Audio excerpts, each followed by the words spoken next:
En mayo de 2003, el presidente George Bush anuncia el fin de las principales operaciones de combate en Irak. Las fuerzas de la coalición derrocan rápidamente al régimen baasista de Hussein, pero no logran capturar al dictador.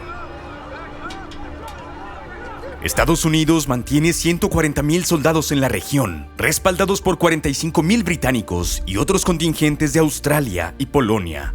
La coalición pasa entonces a la fase 4, la ocupación y reconstrucción de posguerra. Los comandantes se quejan de la falta de planeación y dirección previo a la invasión, por lo que el saqueo se vuelve generalizado. Tampoco encuentran armas de destrucción masiva, cuya supuesta existencia habían usado para justificar la invasión. El secretario Donald Rumsfeld insiste en que aparecerán. Y puede ser difícil encontrar cosas en un país que está determinado a que no las encuentres.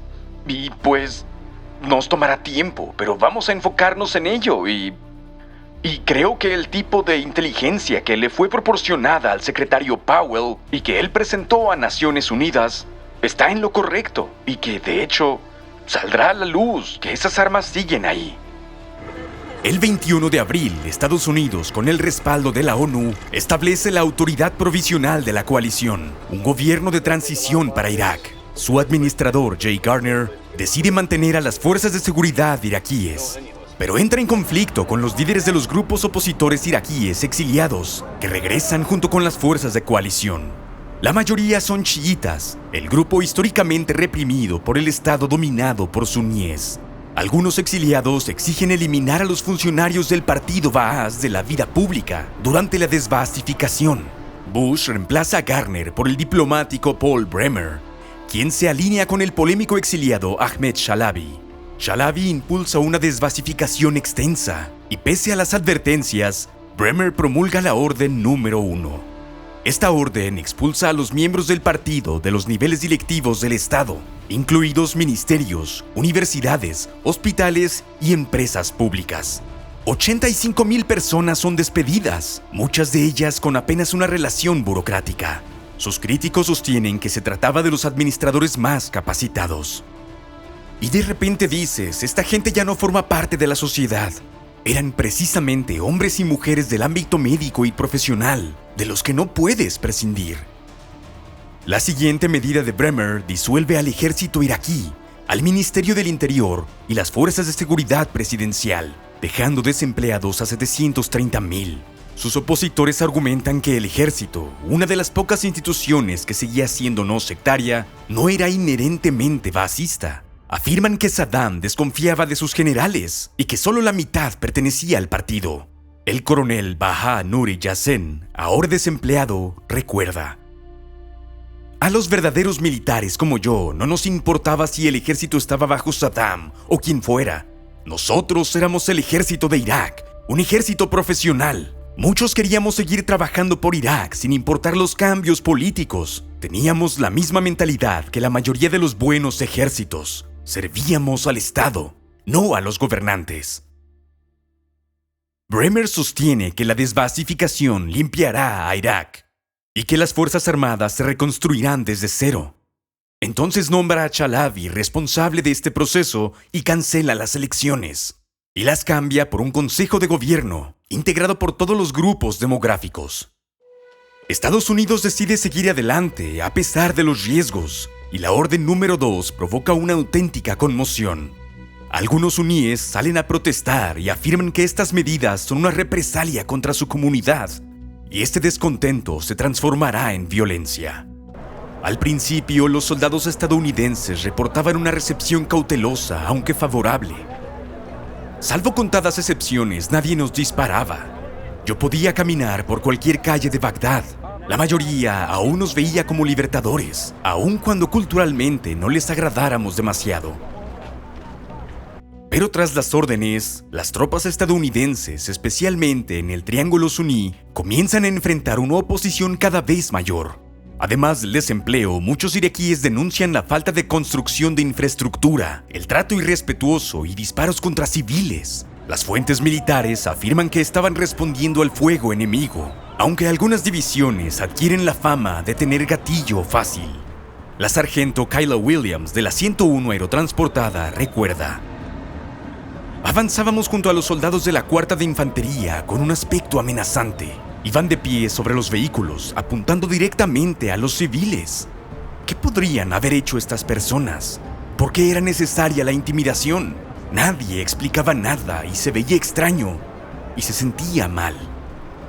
En el verano de 2003, los ataques de insurgentes aumentan.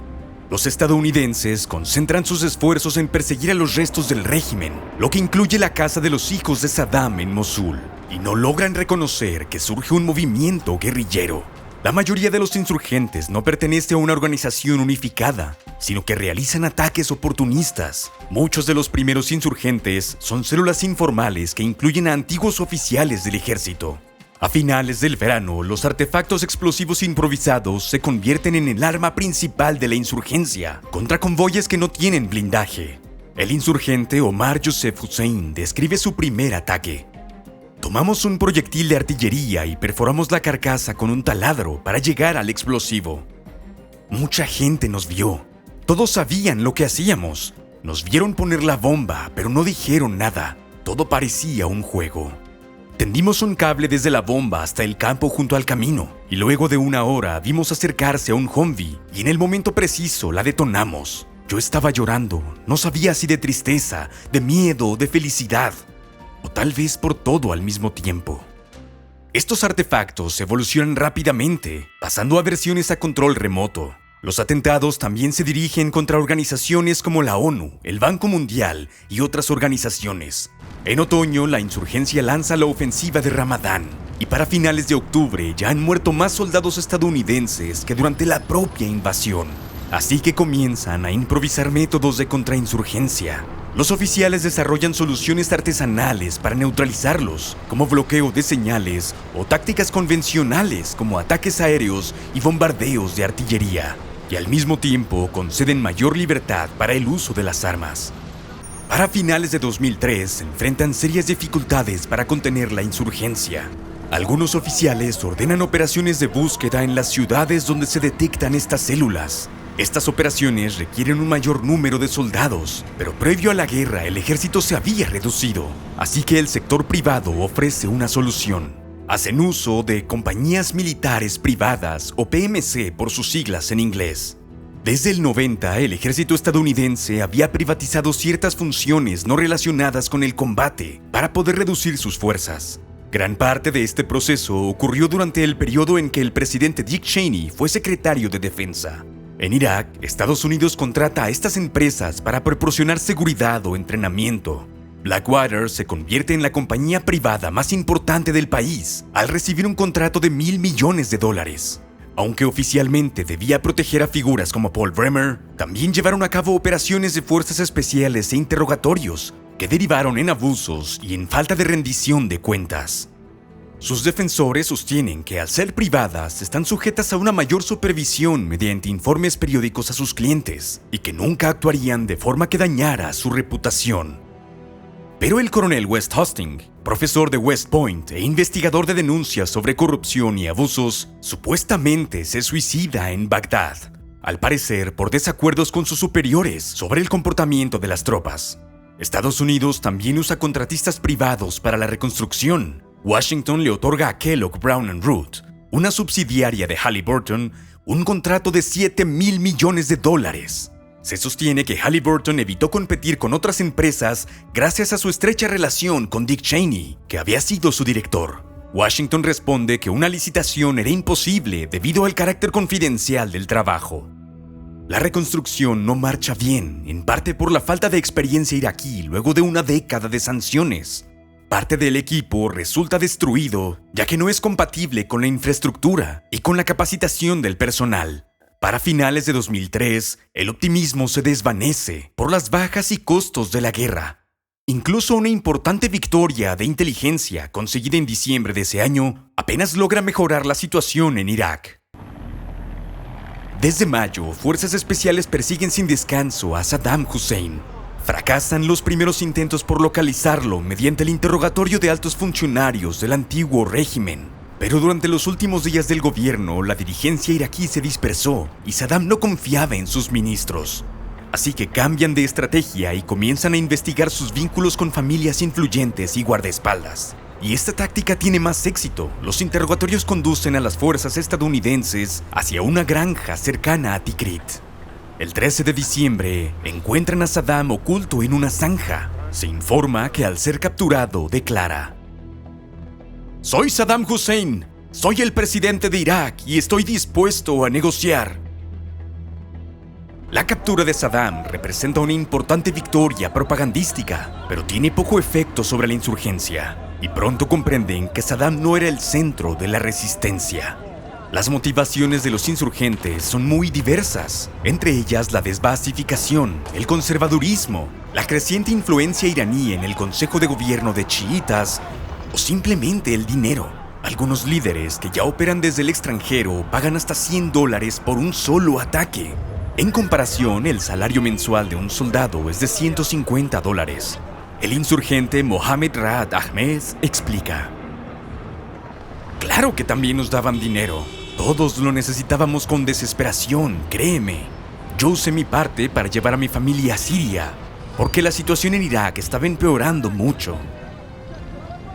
Al-Qaeda en Mesopotamia, una escisión dirigida por Abu Musab al-Zarqawi, comienza a introducir combatientes extranjeros. Y aunque son minoría, sus costumbres chocan con la de muchos iraquíes. Los extranjeros no tenían educación y unas ideas muy extrañas de la religión, como si les hubieran lavado el cerebro. Prohibían fumar, por ejemplo, y a quien sorprendían con un cigarro le cortaban los dedos. No permitían que los vendedores colocaran pepinos y jitomates juntos porque les parecía erótico. Y aunque no lo creas, les ponían ropa interior a las ovejas. Al parecer pensaban que el Islam prohibía que un animal hembra mostrara sus genitales. Sí, hablo completamente en serio, aunque parezca increíble. La insurgencia comienza a concentrarse en ciudades como Faluya. En abril, Faluya había proclamado su propio gobierno y en gran medida evitó saqueos. La ciudad alberga a numerosos funcionarios y es de cultura conservadora. La tensión aumenta tras un tiroteo en la primavera, en el que mueren 17 personas. En el 31 de marzo, la situación estalla, cuando los insurgentes asesinan a 4 contratistas de Blackwater y exponen sus cadáveres. Estados Unidos queda indignado, y numerosos medios exigen una respuesta inmediata. Jack Wheeler, asesor de Bush y activista a favor de veteranos, declara: «Faluya debe ser destruida, y no hablo en sentido figurado. Toda la población debería recibir 24 horas para abandonar la ciudad. Luego tendría que ser arrasada hasta convertirla en escombros. Y luego pulverizar esos escombros con tanques Abrams. Y luego sembrar ese terreno con sal, tal como los romanos con Cartago. Faluya debe ser borrada de la faz de la tierra». El comandante James Mattis advierte de una represalia precipitada. Pero el 5 de abril, Paul Bremer ordena el despliegue de 2.500 marines, apoyados por tanques y helicópteros, en Faluya.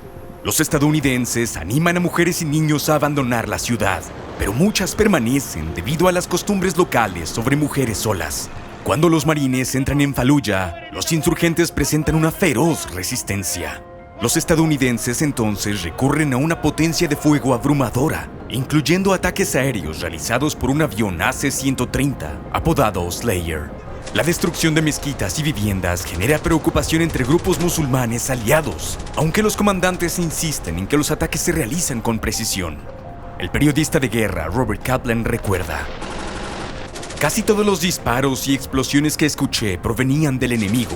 Los insurgentes disparaban indiscriminadamente y luego culpaban a los estadounidenses, mientras que nuestro bando elegía cuidadosamente a sus blancos. Había tolerancia cero hacia bajas civiles, aunque era imposible cumplir ese estándar en todo momento». Organizaciones humanitarias y la cadena Al Jazeera difunden reportajes sobre el sufrimiento de civiles, mientras que los refuerzos iraquíes se niegan a entrar en la ciudad. El 9 de abril, ante la presión, Estados Unidos anuncia el fin de la operación. Washington presenta la retirada como un acuerdo con líderes locales para poner fin al apoyo de la insurgencia. Estados Unidos pierde a 36 hombres y los insurgentes a unos 200. Las estimaciones sobre civiles ascienden a 749 personas. Mathis queda frustrado y asegura que los insurgentes estaban por colapsar, mientras que ellos lo presentan como una victoria. Este desenlace supone un duro golpe a la credibilidad de Estados Unidos. Y la situación empeora en abril. El 28, el programa 60 Minutes de la cadena CBS reporta imágenes de estadounidenses torturando prisioneros de guerra. Las fotografías muestran a detenidos encapuchados, sometidos a descargas eléctricas y en posturas humillantes. En algunos casos, los prisioneros mueren bajo estas condiciones. El escándalo se vuelve internacional y años después el comandante Stanley McChrystal afirmará que los yihadistas capturaron mencionaron esta situación como una razón para combatir. Una investigación concluye que la unidad encargada de Abu Ghraib carecía de personal y de supervisión, pero los críticos sostienen que los abusos fueron tolerados por los mandos. Más tarde se procesa a 12 soldados, pero la mayoría recibe condenas leves. Así, Estados Unidos enfrenta las dificultades en Faluya y el impacto del escándalo, pero incluso antes de que saliera a la luz, muchos iraquíes ya no apoyaban a la coalición. Al inicio, Washington considera que los grupos chiitas podrían convertirse en aliados. Los británicos son responsables de la ocupación de esta región y aplican la experiencia de Irlanda. Sus fuerzas adoptan tácticas más moderadas, patrullan sin vehículos, distribuyen encuestas y nombran a antiguos comandantes baasistas para las nuevas fuerzas de seguridad. Otras nacionalidades también participan en la operación, tanto en la zona británica como en Bagdad, y dentro de una división multinacional encabezada por Polonia. 30 países aportan personal, incluidos contingentes de Australia, Corea del Sur, Italia, España, Georgia, Países Bajos y Ucrania. Pero estas contribuciones son reducidas y sujetas a control político, con limitaciones para entrar en combate. Algunos países incluso empiezan a retirar a sus tropas. Poco después de la caída de Saddam, surgen en el sur movimientos políticos chiitas, muchos encabezados por antiguos exiliados. Para 2004 rechazan la ocupación por motivos ideológicos, aunque mantienen la cooperación por razones prácticas. Uno de los mayores movimientos es el Jaish al-Mahdi, Ejército del Mahdi, liderado por el chiita Muqtada al-Sadr. Rechaza tanto la influencia iraní como estadounidense y obtiene su apoyo entre iraquíes jóvenes y pobres. Hijo de un respetado líder religioso chiita, asegura que su organización realiza labores comunitarias, pero los británicos sospechan que está detrás de los ataques registrados en Basora. Aún así, prefieren una estrategia diplomática. Aunque buena parte de la población no apoyaba a Sadr o incluso lo veía como una revista, sí lo tenían en consideración como ser hijo de su padre. Su padre era un auténtico héroe y mártir para la comunidad. Por eso atacar a Sadr era atacar a todos los chiitas. A pesar de este inicio relativamente pacífico, las tensiones estallan al mismo tiempo que la batalla. El 2 de abril, la autoridad provisional clausura un periódico Mahdi y Bremer ordena la captura de Muqtada al-Sadr. Sadr entonces llama a la insurrección y hay levantamientos en Bagdad, Basora, Kut, Karbala, Nasiriyya y Nayaf. Las milicias están mejor coordinadas que los insurgentes y destruyen puentes para impedir que los refuerzos avancen. Los ataques provocan desacuerdos entre los mandos de la coalición. Mientras británicos, españoles e italianos lanzan contraofensivas en distintas zonas, la división multinacional permanece dentro de sus bases. El mando británico considera que el levantamiento es un error estratégico que podía evitarse y se niega a ordenar ataques contra edificios gubernamentales. Estas diferencias se mantienen fuera del ojo público, pero documentos filtrados revelarán las tensiones entre los aliados. Ahora me doy cuenta de que soy europeo, ¿no? Nos entendíamos mejor con los europeos o incluso con los árabes que con los estadounidenses. Los europeos dialogan entre sí, pero es tan ajeno para el ejército estadounidense. Tratar con ellos es como tratar con un grupo de marcianos. Si algo no aparece en una diapositiva de PowerPoint, no existe. Los estadounidenses, con diferente apoyo, avanzan hacia las ciudades ocupadas por el ejército de Mahdi. Los combates son intensos en Nayaf. Adel Rashid Majid fue uno de los milicianos chiitas que combatieron en el cementerio. Frente a mí se extendían los combatientes del Mahdi disparando a los estadounidenses, todos agachados tras lápidas. Luego de observar el combate, no pude resistir el impulso de disparar. Apunté en la oscuridad hacia los estadounidenses y jalé del gatillo. Sabía que no acertaría a nadie. Solo quería que supieran que había una persona más dispuesto a combatirlos. La coalición desaloja las posiciones del ejército de Mahdi mediante combate y negociación, además de eliminar a varios comandantes. En junio, al-Sadr acepta un alto al fuego, aunque continúan algunos enfrentamientos. Esta victoria devuelve parte de la credibilidad que la coalición había perdido en Fallujah. Ahora Estados Unidos busca cambiar la narrativa, dejar atrás la lucha y centrarse en la reconstrucción del país.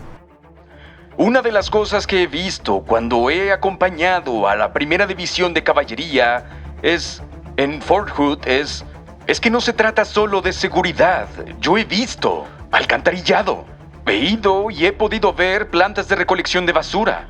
Lo que está pasando en Irak es que poco a poco estamos viendo, yo he podido verlo con mis propios ojos de primera mano, a un país que quiere levantarse de 35 años de robo y saqueo. Eso es lo que hizo el régimen de Saddam con todo el país. Algunos de ustedes ya saben todo lo que hizo el régimen de Saddam en fraudes con el petróleo. Este país fue empobrecido por el régimen baasista de Saddam Hussein. Pero eso va a cambiar. Es algo que requiere mucho dinero, muchas inversiones y mucho esfuerzo duro. Y este esfuerzo no solo viene de la coalición, sino de los propios iraquíes. Estados Unidos sofoca el levantamiento y quiere pasar página. Pero a mitad de año, en 2004, es el momento más costoso de la guerra. Mueren 250 soldados estadounidenses y de la coalición y 200 iraquíes. También 1.600 insurgentes y cerca de 4.500 víctimas civiles. Pero a pesar de esto, Washington quiere demostrar que la situación mejora. En junio de 2004, la autoridad provisional es disuelta y sustituida por un gobierno interno iraquí, con elecciones para 2005. Estados Unidos y la ONU lo reconocen como el gobierno soberano, pero gran parte de la población suní boicotea al nuevo gobierno. Este permanece dividido y algunas de las facciones simpatizan con al-Sadr.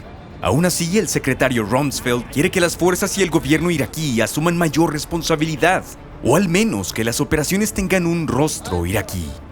Pero el entrenamiento prioriza la cantidad sobre la calidad y diversos grupos insurgentes se infiltran en las nuevas unidades. En Fallujah, las tropas iraquíes se desintegran rápidamente y muchos se unen a la insurgencia. Para finales de 2004, Fallujah vuelve a estar bajo control insurgente y la presencia de Al-Qaeda aumenta. En junio, los estadounidenses buscan aislar Fallujah para una segunda batalla. Gracias a mejores criterios de evacuación, la mayoría de sus habitantes logra abandonar la ciudad. Sin embargo, permanecen hasta 5.000 insurgentes y los estadounidenses los mantienen bajo presión constante mediante incursiones nocturnas. Los planificadores elaboran mapas detallados, asignando un número a cada edificio mientras acumulan municiones. Para entonces, las tropas han cambiado. Los marines que han caído durante los últimos meses han caído a manos de un enemigo sin rostro. Pero como dije, ese enemigo sí tiene rostro y se llama Satanás. Está en Fallujah y vamos a destruirlo.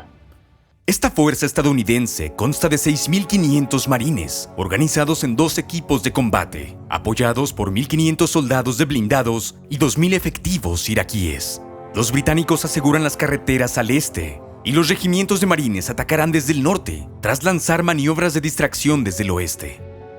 El sargento David Belavia recuerda el momento en que reciben la orden de avanzar. Se apagan los cigarros, se intercambian últimas palabras, nos ponemos todo el equipo de combate. Protección balística, granadas de humo, rodilleras reforzadas que un patinador envidiaría, un depósito de agua de 5 litros, un chaleco antibalas Interceptor, un casco de Kevlar, visión nocturna, granadas, armas y municiones. En total, unos 30 kilos de equipo, pero teníamos tanta adrenalina que apenas sentíamos el peso. El ataque comienza el 8 de noviembre. Tras un intenso fuego de artillería y ataques aéreos, los blindados estadounidenses avanzan para romper las líneas insurgentes. Bulldozers blindados despejan las calles cubiertas de escombros, seguidos por los marines y las tropas iraquíes. Cada edificio es registrado y los marines ocupan posiciones estratégicas, usando las azoteas para desplazarse y abrir fuego. ¡Vamos a atacar! M16, 240. ¡Vamos a salir! Haremos 5 segundos de supresión, ¿ok? Despacio con las M16. 2 ráfagas. Así el cabo Balton me va a decir por dónde proviene el fuego y yo podré detectar el edificio. Tú y tú. ¿Listos? ¡Adelante! ¡Abran fuego!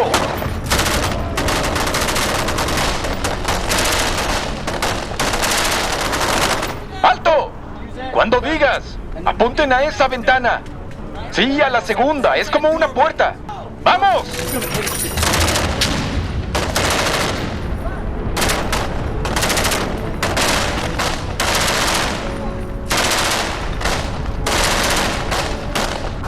Los marines encuentran resistencia el primer día, sobre todo de francotiradores, explosivos y morteros desde el sur de la ciudad.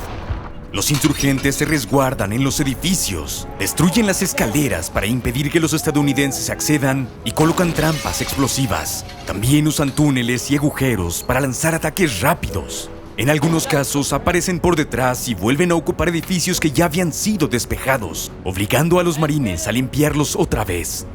A medida que incrementan sus bajas, recurren a vehículos blindados, bulldozers o bombas guiadas para destruir los edificios donde aún hay insurgentes. Probablemente queden unos 20 o 30 hombres ahí, en esa esquina, y están rodeados. Toda la división los tiene cercados desde aquella mezquita que usan para atender a los heridos. Ahí adentro todo debe estar muy sucio. Y en esta hilera de casas hay un montón de hombres con heridas de bala, que solamente quieren recibir atención médica. Pero no quieren rendirse. Hemos hablado con ellos. Los queremos convencer de que salgan y se entreguen. Pero dicen que prefieren morir antes que entregarse. Morirán. Para el 15, los estadounidenses han derrotado a la mayoría de la resistencia. Pero la batalla nunca tiene un fin claro y los ataques continúan hasta finales de diciembre. Los estadounidenses sufren 95 muertos, 56 en la primera semana y 560 heridos. También mueren 8 soldados iraquíes y 4 británicos, y hasta 2.000 insurgentes y 800 civiles pierden la vida. A pesar de la victoria estadounidense, la intensidad de los combates desmiente las afirmaciones de que la guerra ha terminado. Estados Unidos nunca se preparó para una insurgencia, y al principio se negó a aceptar de que luchaba contra una guerrilla. Y para cuando aceptan la realidad, presenta a los insurgentes como aislados y marginales, en lugar de como un movimiento más amplio. Entonces los comandantes recurren a lo que mejor conocen, la fuerza. Esto da lugar a una serie de incidentes con consecuencias estratégicas que provocan víctimas civiles y de la coalición. Los estrategas denominan este efecto como el cabo estratégico, acontecimientos de pequeña escala que por cobertura mediática generan un gran impacto desproporcionado. Y no son solo las bajas civiles lo que endurece la opinión pública, sino también las pérdidas sufridas por otras fuerzas. El especialista Mark Leahy lo resume así. Si un familiar devastado condena la guerra en una portada de un periódico, desde el punto de vista mediático no hay nada que hacer. En lugar de ser una guerra corta y victoriosa, la guerra de Irak se transforma en un atolladero internacional. Grupos terroristas atacan a los países miembros de la coalición, al tiempo que llegan más combatientes extranjeros. Al-Qaeda dirige cada vez más atentados contra civiles, con el propósito de provocar una guerra sectaria entre chiitas y suníes. Algunos de los primeros iraquíes que tomaron las armas abandonan la lucha después de algunos meses. Con el paso del tiempo nos replanteamos muchas cosas. ¿Cuánto tiempo seguiríamos haciendo esto? ¿Cuánto tardaríamos realmente en expulsar a la ocupación con estas tácticas? Si seguimos atacando sin un fin propio, ¿cómo beneficiamos a Irak? ¿Con más caos para el país? Además, nos están pagando con dinero iraní. ¿En qué nos convierte? ¿En mercenarios? Nada de eso beneficia a Irak. Así que disolvimos el grupo y cada quien se fue por su propio camino. Pero muchos otros iraquíes aún quieren luchar. El 2005 trae la esperanza de nuevas elecciones, pero también es el momento en que muchos comenzarán a combatir entre sí. Si quieres conocer más acerca de la guerra de Irak y las razones por las que Estados Unidos atacó, no te pierdas este otro video. Si ven este video desde Patreon o Nebula, muchas gracias por el apoyo, no podríamos sin ustedes. Soy Jesse Alexander y esta es una producción de Real Time History. Y yo sí estoy dispuesto a negociar.